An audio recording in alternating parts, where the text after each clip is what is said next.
You want me to do what now? Marcus stared at the holographic assignment notification floating above his desk, its cheerful blue glow somehow making the words even more absurd. The AI counselor's avatar, a sort of translucent jellyfish thing that was apparently meant to be calming, bobbed gently as it repeated itself. Your next rotation is as a physical education instructor at the Galactic Federation Youth Academy on Station Epsilon 9. Given your unique qualifications as a human from Earth, you are exceptionally well suited for this position. Marcus ran a hand through his dark hair, wondering if maybe he'd accidentally ingested some of those psychedelic spores the myconids were always trying to share at faculty parties. Let me get this straight. You want me, a human from a Class 12 death world, to teach gym class to a bunch of alien kids? Precisely! The jellyfish rippled with enthusiasm. Your natural abilities make you an ideal candidate to help our students understand their physical potential. Their parents are going to have collective aneurysms. Multiple species worth of aneurysms. Do they even have aneurysms? Because they're about to. Actually, only the Centaurians have anything analogous to an aneurysm. The rest have various other forms of stress responses, which I can detail if you'd like. That's not really the point I was trying to make. Marcus slumped back in his chair, which helpfully adjusted its ergonomic support field to accommodate his new position. He'd been teaching xenolinguistics at various Federation institutions for the past 5 years, ever since humanity's official admission into the galactic community. It was a nice, safe job where the only thing he had to worry about was the occasional student accidentally insulting someone's ancestors in 17 different dimensions simultaneously. But gym class? With his natural human abilities? That was just asking for trouble. I should mention, the counselor added, its tentacles forming what Marcus had learned to recognize as their equivalent of an encouraging smile, that the position comes with a 50% salary increase due to hazard pay. Marcus sat up straighter. Hazard pay? I'm the hazardous one here? Precisely. The insurance underwriters were quite insistent. Well, that was flattering? Terrifying? Both? Fine, Marcus sighed, already wondering what he was getting himself into. But I want it on record that when this inevitably goes sideways, I told you so. Noted. Your first class begins tomorrow at 0800 station time. Do try not to accidentally traumatize anyone with your terrifying Death Worlder capabilities. Your confidence in me is overwhelming. The next morning found Marcus standing in the Academy's gymnasium, facing what had to be the most diverse group of students he'd ever seen. There were floating gas bags, crystalline structures that clinked when they moved, what appeared to be sentient patches of moss, and even a few vaguely humanoid shapes, though none quite human-like enough to trigger the uncanny valley effect.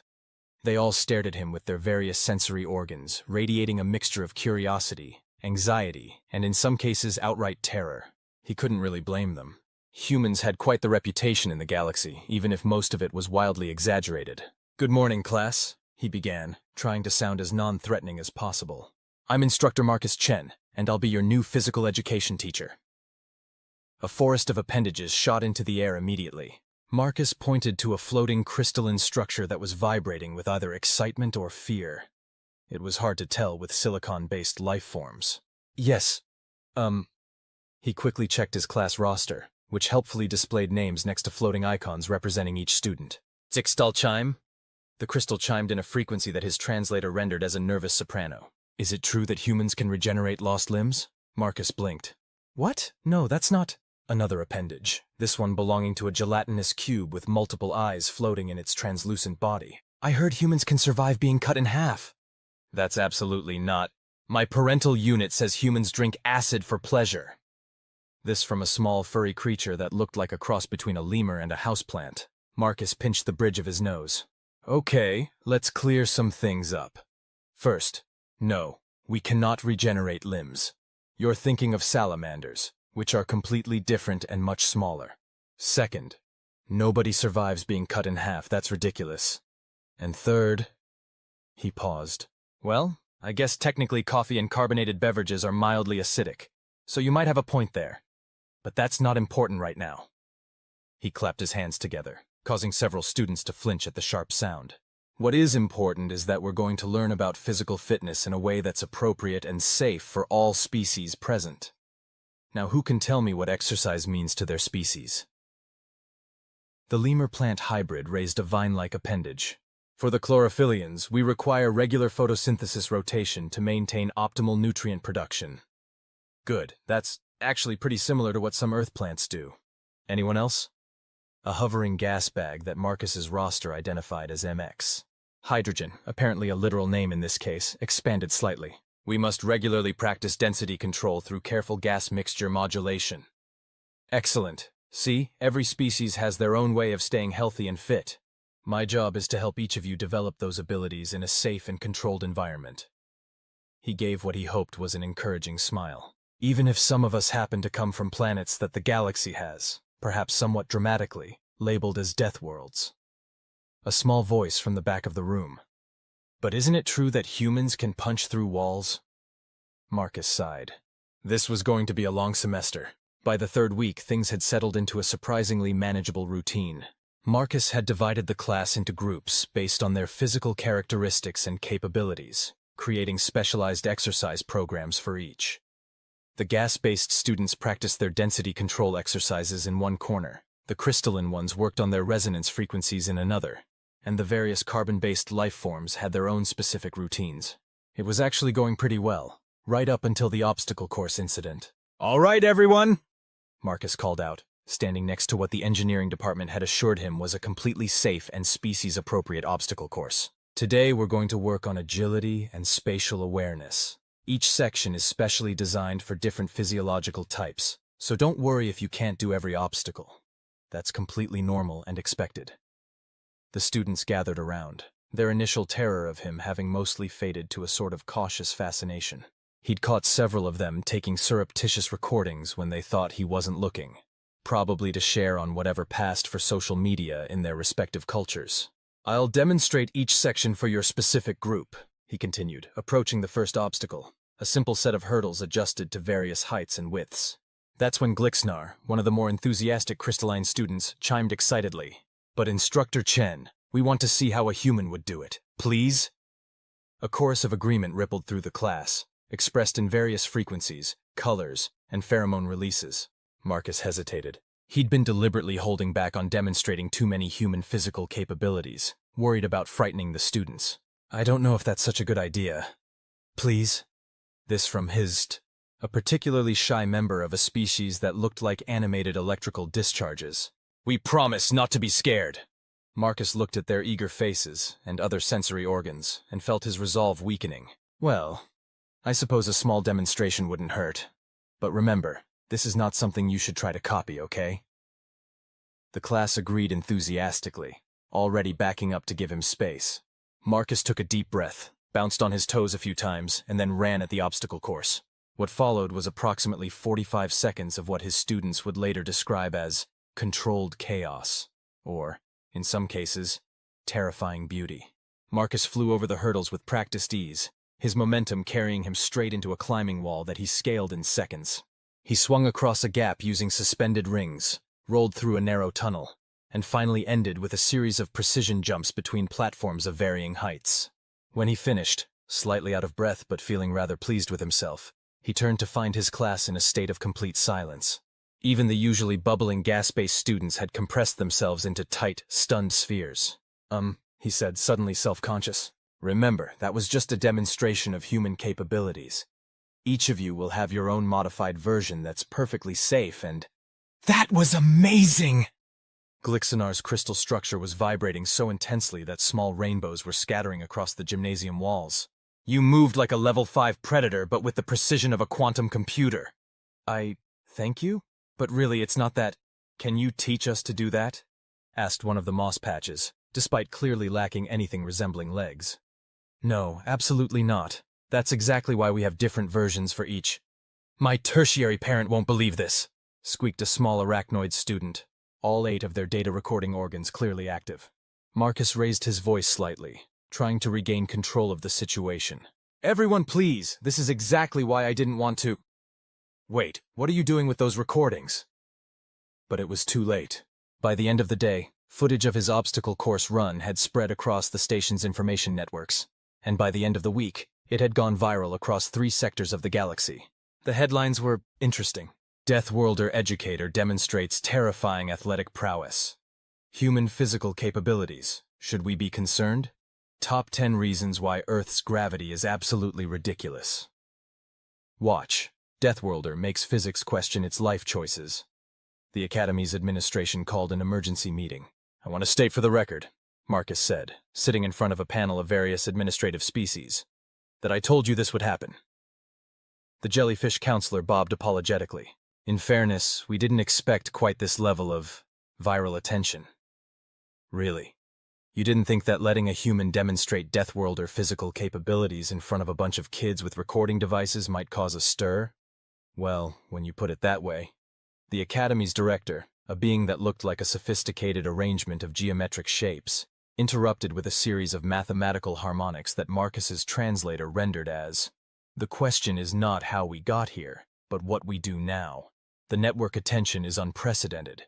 We've received inquiries from 17 different educational institutions and 3 military academies." Marcus groaned. "Please tell me they don't want me to teach there too." Actually, the director's shapes rearranged themselves into what might have been amusement. "They want to know if we'd consider starting an exchange program. It seems your demonstration has sparked quite an interest in comparative xenophysiology." "You're kidding. I assure you, we are quite serious. Your students' academic engagement has increased by 47% since the incident. They're showing unprecedented interest in biology, physics, and even engineering, apparently trying to understand how, and I quote, humans work without breaking universe."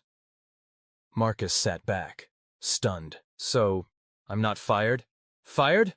The jellyfish counselor rippled with laughter. "Your salary is being doubled again.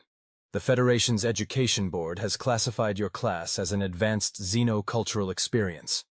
Although," it added, tentacles twisting apologetically, "they did ask if you could possibly avoid any more viral demonstrations. The insurance adjusters are getting nervous." "Right," Marcus said faintly.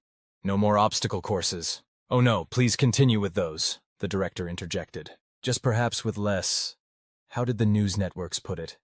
Death-defying grace that makes physics cry."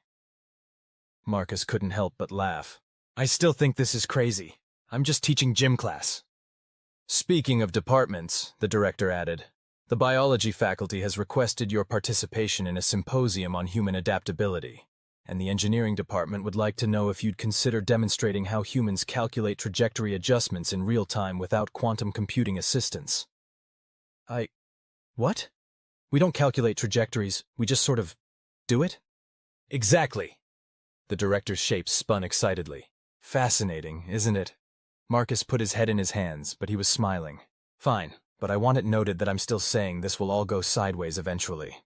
"Noted," the counselor agreed cheerfully. "Though I should mention that the Anti-Gravity Sports Club has already asked if you'd consider coaching next semester."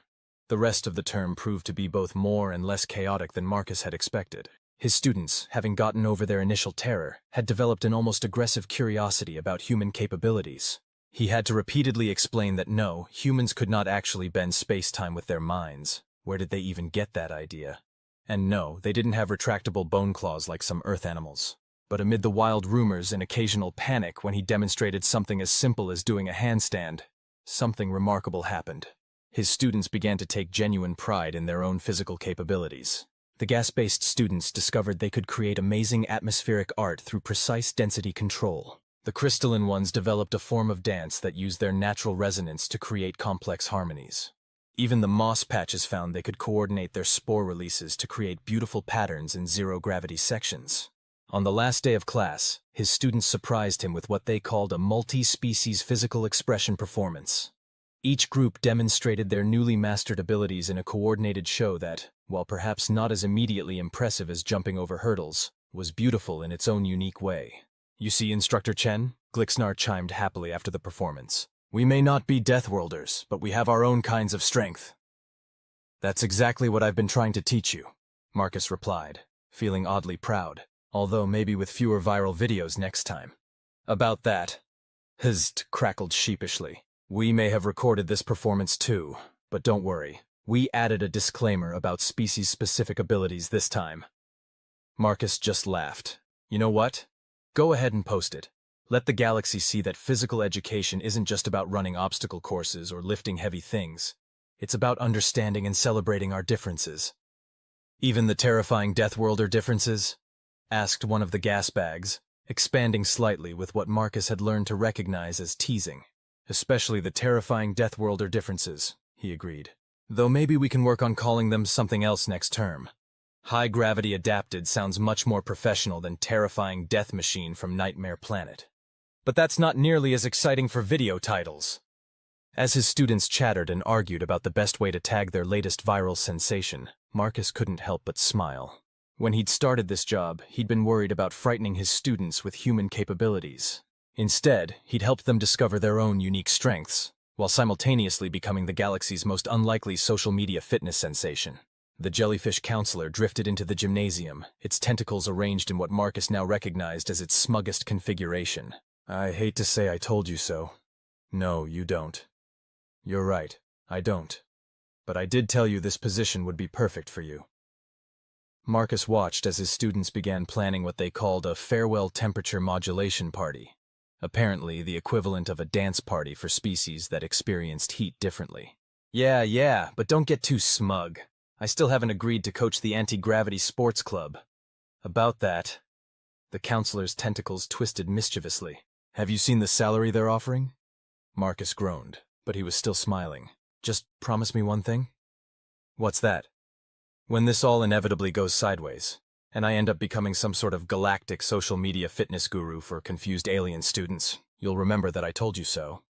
The counselor's bioluminescence flickered with amusement. Deal. Though I should mention that 3 more academic stations have already asked about starting satellite programs. Marcus just shook his head and went to join his students' celebration, carefully modulating his movements to avoid startling anyone. 3 days after the end of the term, Marcus found himself floating upside down in the station's anti-gravity sports complex, surrounded by what could only be described as organized chaos. No, chirped Coach Zixtal, a being composed primarily of magnetic fields and enthusiasm. You're thinking about it all wrong. Stop trying to use your Death Worlder muscles and feel the void. I'm pretty sure my Death Worlder muscles are the only thing keeping me from drifting into the ceiling right now, Marcus replied, trying to orient himself using the complex's holographic boundary markers. And what does feel the void even mean? The coach's magnetic field pulsed in what might have been exasperation. It means exactly what it sounds like. Empty your mind of all that gravity-bound thinking. You're not on Earth anymore. Embrace the freedom of 0G. Easy for them to say. Coach Zixtal's species had evolved in the rings of a gas giant, where concepts like up and down were more like vague suggestions than actual rules. Marcus, on the other hand, came from a planet where gravity was less of a force and more of a clingy X that never quite got over you. Look, he said, finally managing to get his feet. Well, not on the ground, but at least pointing in a generally floorward direction. I appreciate the offer, but maybe this wasn't such a good idea. I'm supposed to be teaching these kids, not making a fool of myself in 3 dimensions. But that's exactly why you're perfect. Zixtal's field sparkled with excitement. Think about it. Your students learned that even a Death Worlder can struggle with new physical challenges. It's a valuable lesson in perspective. I'm not sure watch the human flail around in 0G is quite the lesson plan I had in mind. Too late, came a familiar chiming sound. Marcus turned, or possibly rolled. Orientation was getting increasingly theoretical at this point, to see Glixsonar floating perfectly still at what was probably eye level. We've already signed up for your combined class. My what now? The crystalline student vibrated happily. The new combined physical education and anti-gravity sports program. The administration approved it this morning. Didn't Coach Zixtal tell you? Marcus turned to the magnetic field coach, who had the good grace to look slightly more diffuse than usual. Must have slipped my mind, they hummed. But isn't it exciting? We're calling it Comparative Xenophysical Education through Multi-Environmental Training, or CXMET for short. That's not even a pronounceable acronym. Oh, that reminds me, Glixnar chimed. The media department wants to know if you'll agree to do promotional videos. They say your endearing Death Worlder confusion in 0G would make excellent content for the Academy's recruitment drive. Marcus closed his eyes and counted to 10, which was challenging when he wasn't entirely sure which way was up. Let me get this straight. Not only am I teaching regular PE, but now I'm also supposed to learn and teach anti-gravity sports, all while being recorded for the galaxy's entertainment? Don't forget the interdimensional field trips, Coach Zixtal added helpfully. Marcus's eyes snapped open. The what now? Oh yes, We've arranged visits to various gravity environments, gas giant rings, neutron star fragments, quantum foam pools. Don't worry, though, the safety fields are top-notch. Only a 0.01% chance of accidental dimensional displacement. That's not as reassuring as you seem to think it is. But looking at their eager faces, or face-adjacent regions, in Zixtal's case, Marcus could feel his resolve weakening. Again, this seemed to be becoming a pattern in his teaching career. Fine, he sighed, managing to stabilize himself in what he hoped was a professional-looking floating position. But I have conditions. Of course! Glixner's crystal structure sparkled. Name them. First, no more viral videos without my approval. Second, we need to establish clear safety protocols for each species, including humans. And third, he pointed at Coach Zixtal, or at least in their general direction. You have to actually explain what feel the void means in practical terms. The magnetic field coach pulsed with joy. Deal. Though I should mention that the quantum foam pool instructor has a slightly different philosophy. They prefer become one with the probabilistic nature of spacetime. Marcus felt a headache coming on. Please tell me that's a joke. Not at all. In fact, they're expecting us for your first lesson in about... Zixtal's field flickered briefly, consulting some internal chronometer. Oh my. 5 minutes ago, actually. We should hurry. You haven't lived until you've seen a quantum foam pool instructor get temporally annoyed. As Marcus let himself be guided, or possibly herded, toward whatever fresh chaos awaited him, he couldn't help but laugh. You know what the funny thing is? He said to no one in particular. What's that? Glixnar asked, gracefully keeping pace. I'm still technically just teaching gym class. The sound of crystalline chiming and magnetic field fluctuations that might have been laughter followed him down the corridor. Somewhere in the distance, he could have sworn he heard the jellyfish counselor's smug, "I told you so," echoing through the station's halls. Just another day in the life of the galaxy's most unlikely PE teacher. The quantum foam pool looked exactly like what Marcus imagined a headache would look like if you could give it physical form. The surface rippled with possibilities, each wave containing what appeared to be several dozen versions of itself occurring simultaneously. Welcome to probability space, announced their instructor, a being that seemed to exist in several places at once. Will be Instructor Schrödinger. Yes, like the cat. No, I don't appreciate the joke. Yes, I've heard it before now, later. Marcus blinked. Are you everywhere at once? Only mostly everywhere. All versions of Schrödinger replied simultaneously. I find it helps with demonstration purposes. Now, shall we begin your introduction to quantum physical education? I still think this might be outside my qualification level, Marcus said, eyeing the pool warily. I'm just a regular PE teacher. Nonsense! This came from Coach Zixtal, who was hovering excitedly nearby. Anyone who can survive a Class 12 death world can handle a little quantum uncertainty. I'm pretty sure those are completely different skill sets. Actually, Instructor Schrödinger interjected from several angles at once. Surviving on a death world requires constant quantum probability calculations. How else do you think humans manage to catch thrown objects or navigate crowded spaces? Marcus frowned. We just do it? There's no quantum math involved. That's exactly what someone doing unconscious quantum calculations would say, Glixnar chimed in, having tagged along for what they called documentary purposes. My tertiary physics professor says humans must have some form of quantum processing capability to explain their reaction times. That's not, Marcus started, but was interrupted by Instructor Schrödinger's. Enough theory. The best way to understand quantum foam is to experience it. Please step into the probability field. Marcus looked at the swirling reality-bending pool. You want me to just step in? Yes, no, maybe. All versions of Schrödinger gestured encouragingly. Don't worry about the temporal displacement effects. They're mostly temporary. Mostly? But before he could protest further, Coach Zixtal's magnetic field gave him a gentle push.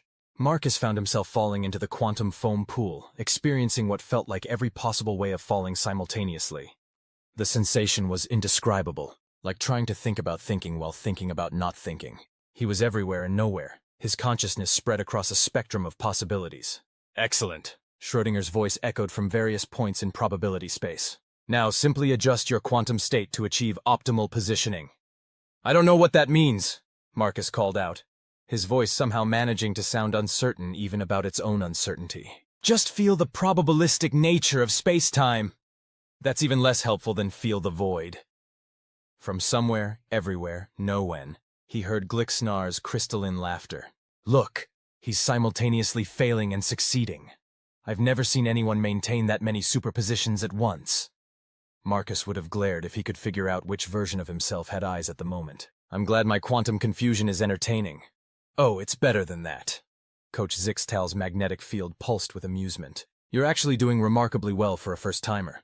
Most beings collapse into a single quantum state immediately. You're maintaining at least 7 probable existences. That's not... Wait, really? Indeed. All versions of Instructor Schrödinger nodded in sync.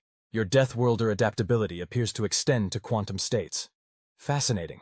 We must document this for the physics department. No more documenting! Marcus tried to point accusingly, but ended up gesturing in several theoretical directions instead. I've had enough of being a galactic social media sensation. Too late, Glicksnar chimed happily.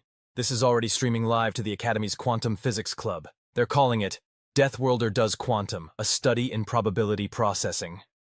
Marcus would have put his head in his hands, but he wasn't entirely sure where, or when, they were. Can someone please just tell me how to get back to a single quantum state? Oh, that's simple, Instructor Schrödinger said from various points in space-time. Just decide to be in one place. But I'm literally everywhere right now. Exactly. And you're doing it without any formal training. Do you have any idea how many beings would love to achieve that level of quantum distribution on their first try? Marcus felt a headache coming on, which was impressive considering his current lack of a definite physical form. Look, this is all very fascinating, but I'm supposed to be learning how to teach this to students. How am I supposed to do that if I can't even control my own quantum state? There was a moment of multiple simultaneous silences. Ah, all versions of Schrödinger said at once. That's actually a very good point. Perhaps we should start with something simpler, like quantum walking. Is that anything like regular walking? Oh no. Much more complicated. But don't worry. There's only an infinitesimal chance of accidentally walking yourself out of existence. That's not... Now, everyone! Coach Zixtal interrupted cheerfully. Let's help our Death Worlder friend find his quantum legs. Remember, existence is optional, but good form is mandatory. As Marcus tried to figure out how to walk in multiple probability states simultaneously, he could have sworn he heard the distant sound of the jellyfish counselor's tentacles rippling with laughter. Somewhere in the multiverse, he was definitely saying, "I told you so." Just another lesson in the continuing education of the galaxy's most improbable PE teacher. At least he was pretty sure he existed. Mostly. Probably. A sudden thought struck him across several quantum states. Wait a minute. What exactly do you mean by existence is optional? To be continued, because quantum PE class is definitely going to need its own chapter.